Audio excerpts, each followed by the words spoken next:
Continuamos hoy hablando sobre los numerosos escritos que dejó Gauss sobre su maestro Ortega y que han sido recopilados por José Lasaga, que es profesor de filosofía en la UNED, en un libro titulado Los pasos perdidos, escritos de Ortega y Gasset.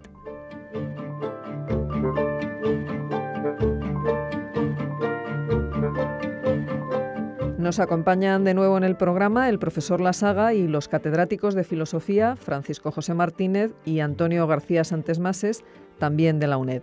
La polémica de Ortega con Heidegger y los reproches del discípulo al maestro por no haber elaborado un sistema filosófico serán los principales ejes de la conversación que van a mantener durante los próximos minutos.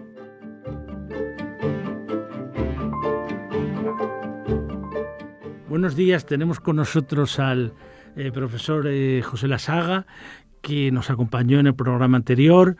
Nos acompaña también Francisco José Martínez para hablar de este libro que acaba de aparecer, Los pasos perdidos, escritos de José Gauss sobre Ortega y Gasset. No ha habido verdaderamente intérprete mejor del pensamiento de Ortega en estos años en España que José Lasaga. Muchas por gracias. tanto, teniéndole aquí, pues siempre se iluminan puntos y se iluminan aspectos. Y sobre todo esto que nos dejó el otro día, que está en el prólogo y nos dejó tan impresionados de esa combinación de ver a un Gauss que es más benevolente, más comprensivo, si se quiere decir así, con la evolución política de su maestro, cuando él le pide en una conferencia a la muerte de Ortega, y él de alguna forma da la palabra a Ortega y trata de ponerse en el lugar de Ortega, en la posición de Ortega, marcando también en qué puntos él no está de acuerdo, pero intentando explicar incluso pues ese silencio de Ortega que él retrotrae casi ya a finales del 31 a la conferencia de rectificación de la República. Pero hoy nos interesaba hablar de esto que Pepe Lasaga habla en el prólogo, en qué medida, sin embargo, Gauss fue menos benevolente con la crítica a la insuficiencia de la filosofía de su maestro en relación a no haber sido capaz de construir un sistema. Como sabemos, hay la imagen del año 35, foto que se ve allí donde se ve a Zaragoza, a Ortega, a Zubiri, a Morente, 25 años de la Facultad de Filosofía.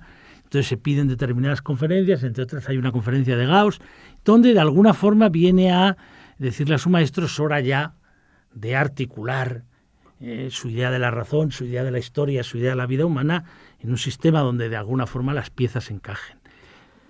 Bueno, ¿en qué medida eso no se llega a realizar? ¿En qué medida estaban los inéditos a los que se refiere algunos de los escritos, el de qué es filosofía, el de El principio en Leibniz? Pues mira, la verdad es que has mencionado la conferencia de homenaje que dio Gauss a raíz de las bodas de plata de Ortega, y me viene muy bien para explicar que esa conferencia no está recogida por mí, es decir, que el libro donde yo he recogido los textos de Gauss sobre Ortega, faltan justamente lo poco, no era mucho, pero me temo por lo que he visto que es muy interesante y muy importante lo que Gauss había producido antes de exiliarse en México. Ahora va a salir y me gustaría anunciarlo. Por eso lo explicas por qué no lo haces, claro. Agustín Serrano va a hacer el prólogo al volumen 1 de las obras completas de Gauss, que está a punto de salir en México. Todavía debe estar en prensa ya, debe estar muy cerquita de aparecer. Entonces, yo he podido leer, después de haber terminado ya mi prólogo, pude leer, gracias además a la amabilidad de Agustín, pude leer la conferencia, y es impresionante en un detalle, y es que Gauss ve a Ortega como algo así, un fundador de escuela, y casi habría que decir que la Escuela de Madrid, el primero en pensarla como tal no sería Marías en el 42, sino que sería Gauss. Esto lo argumenta muy bien Agustín en su prólogo, que también he podido leer. Y bueno, eso yo creo que va a dar lugar a un interesante debate en el que tendremos que intervenir los que estamos trabajando en este campo, ¿no? Y luego, si me permites, antes de llegar a lo de Heidegger, decir, que las fechas en que Gauss escribe sobre Ortega son muy importantes y eso es lo que le da a su forma de leer a Ortega, le da un matiz determinante en cada momento. Él hace primero un artículo muy largo y muy técnico en el año 46 que se llama La profecía, ¿no? Está entero aquí y bueno, es un texto muy curioso, muy interesante por muchas razones.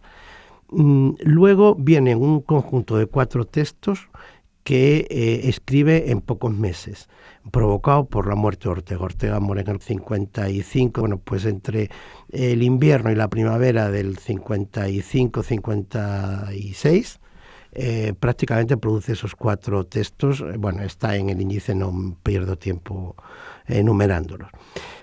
Y se detiene, es decir, da la impresión de que Gauss considera que ha dicho todo lo que tenía que decir sobre su maestro. Pero en estos artículos hace constantes referencias a la ausencia de sistema, alude a la forma de trabajo de Ortega, una forma muy impresionista, una forma muy creativa, muy de reaccionar al estímulo que le llega de la circunstancia. El circunstancialismo, efectivamente. Pero sin detenerse, digamos, a hacer la tarea propia de un filósofo, que es organizar todo ese conjunto de intuiciones, todo ese conjunto de temas en una especie de estructura sistemática. Entonces, Gauss constantemente hace referencias a las obras inéditas, porque Ortega en los textos ya de los años 40 constantemente prometía que estaba trabajando en un gran mamotreto. Lo de mamotreto lo repite Gauss con cierta sorna, un gran mamotreto filosófico que se llamaría la aurora de la razón histórica y un gran mamotreto sociológico que sería el hombre y la gente. Bueno, pasa el tiempo, Gauss sigue en sus cosas, mejor dicho, Gauss empieza a hacer su propio sistema, su propia filosofía, a partir del 53, cuando dicta el curso Confesiones Profesionales, que luego publica 3 años después, me parece en el 56, tarda en publicarlo, aunque ahora a lo mejor me equivoco de fecha, pero el caso es que lo publica bastante después. Bien, Gauss está en eso, muere Ortega y empiezan a salir los inéditos de Ortega. Y Gauss está esperando encontrar el gran mamotreto. ¿Qué ocurre cuando llega a sus manos? ¿Qué es filosofía, el hombre y la gente y sobre todo la idea de principio Leibniz? Pues lo que ocurre es que él encuentra que ahí no está el sistema. Y entonces eso da lugar a un ciclo de trabajos extraordinariamente minuciosos, que en total yo creo que representan casi medio libro. Si en la edición tiene en total 300 páginas, yo creo que estos 4 últimos artículos, Ortega y Heidegger, los 2 que dedica a la idea de principio Leibniz y el que dedica a qué es filosofía, pueden representar perfectamente 150 páginas. Es decir, que se trata de artículos muy largos. Exactamente, de la 200 a la 358.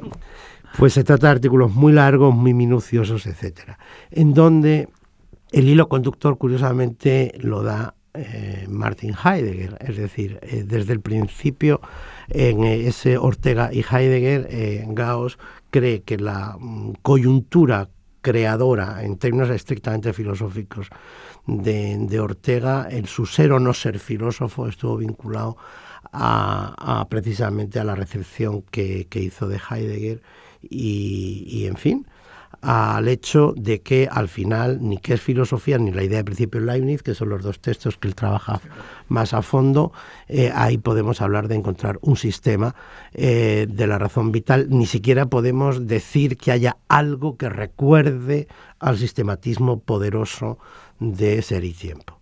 Esa es la conclusión. Claro, pero a mí lo que me daba la idea al verlo, bueno, al haberme acercado alguna vez a Gauss y al releer esto, es que yo creo que ahí, vamos a ver, dicho de forma muy cruda, Gauss habla de Ortega, pero está hablando de sí mismo. O sea, la contradicción de Ortega está en Gauss. Porque vamos a ver, Ortega, Gauss, como tú aquí muy bien dices, ¿qué nociones de filosofía tiene Gauss? Por un lado, una noción prácticamente existencialista de la actitud de la conciencia ante el mundo y por otro lado la sistemática. Pero esa tensión Ortega no la resuelve, pero Gauss tampoco. Gauss queda siempre paralizado entre, por un lado, la filosofía como expresión del individuo y por otro lado ese sistematismo que nunca llega. Y luego además otro problema, que habría que ver, que claro, que después de la explosión del último gran sistema, que es el hegeliano, hacer sistema o filosofía como sistema son sistemas abiertos.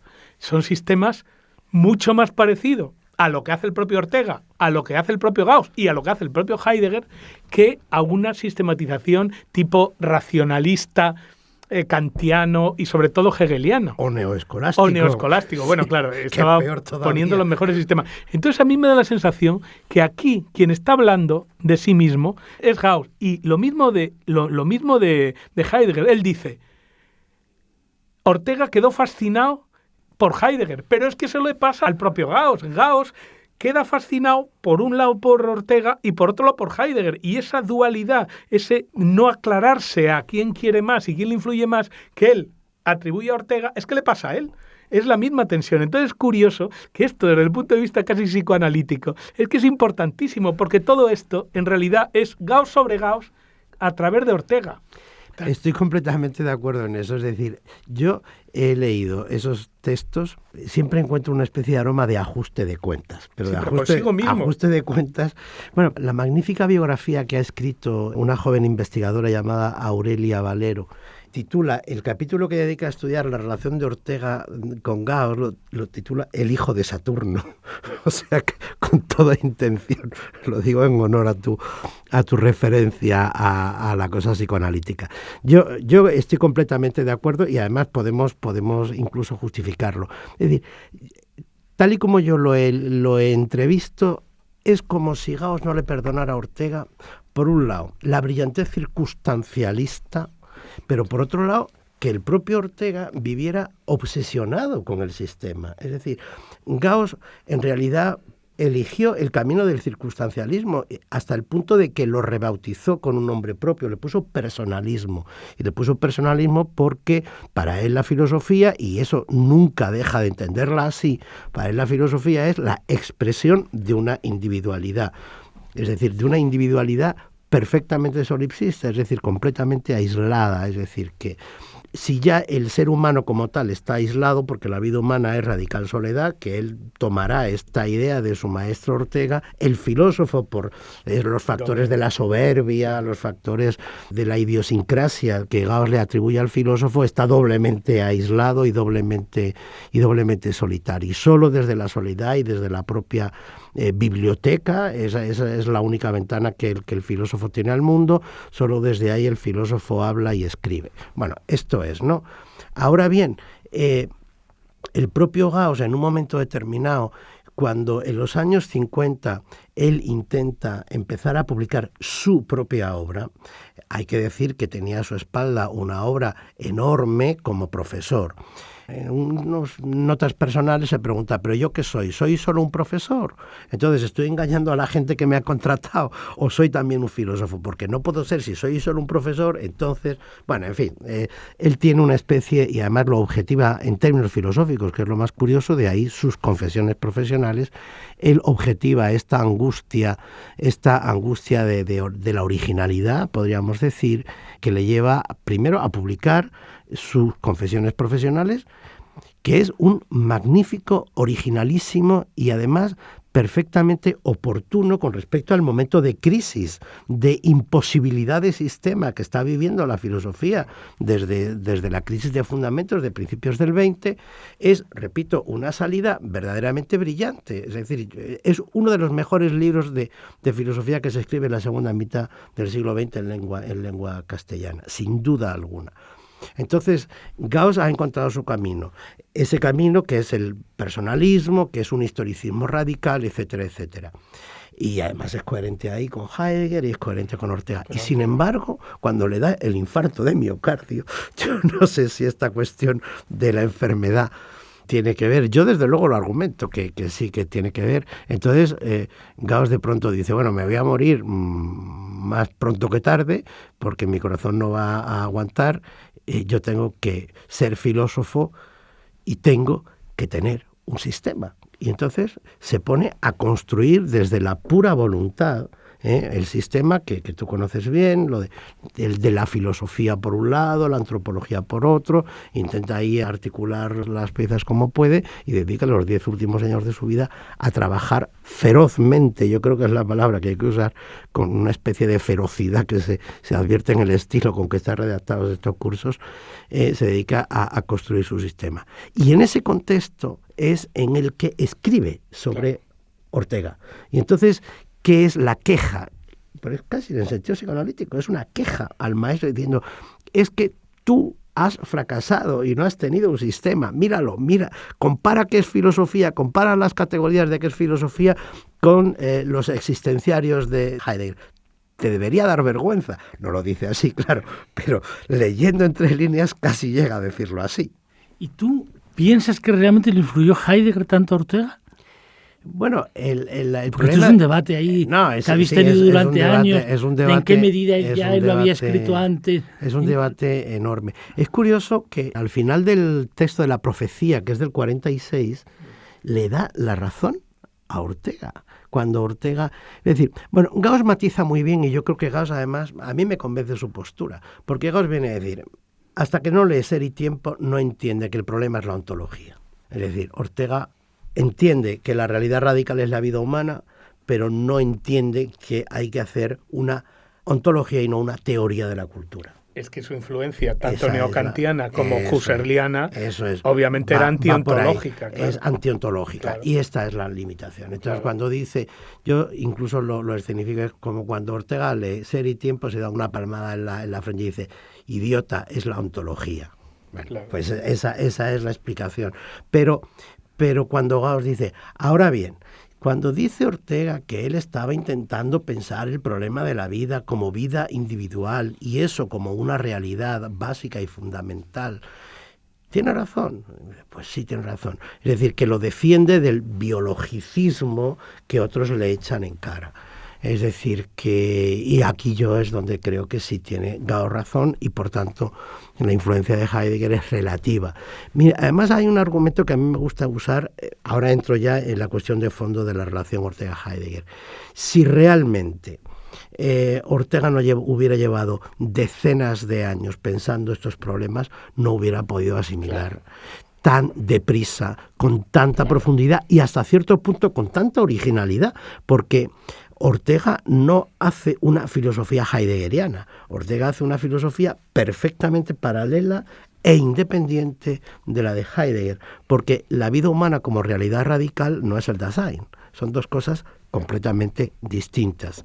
O sea que en ese sentido, influencia sí, pero no es una influencia determinante. Es decir, que Ortega sigue su propio camino filosófico a mi modo de ver. No, y que son dos respuestas a una misma temática. Exacto. Es decir, que en ese sentido hay un paralelismo. Los dos se enfrentan a los mismos problemas, hay que tener en cuenta que Heidegger es lo mismo. Viene una tradición fenomenológica, una tradición neoescolástica, bueno, Ortega neokantiana, pero están en eso. Y los dos responden a la crisis de forma paralela, aunque distinta. Yo en eso también estoy de acuerdo. Yo defiendo la originalidad de los dos, pero lo que sí están respondiendo al mismo tema. Respondiendo a una temática común, y eso es lo que permite, como tú muy bien dices, que claro, por eso, ¿por qué lo asimila también? Porque está meditando sobre el mismo tema. Claro. Entonces, como ya lo tiene muy conocido y muy trabajado, lo puede asimilar, que a los otros, los que no estaban en esa temática o venían después, les costó mucho más Heidegger. A él le venía de suyo porque estaba en una línea paralela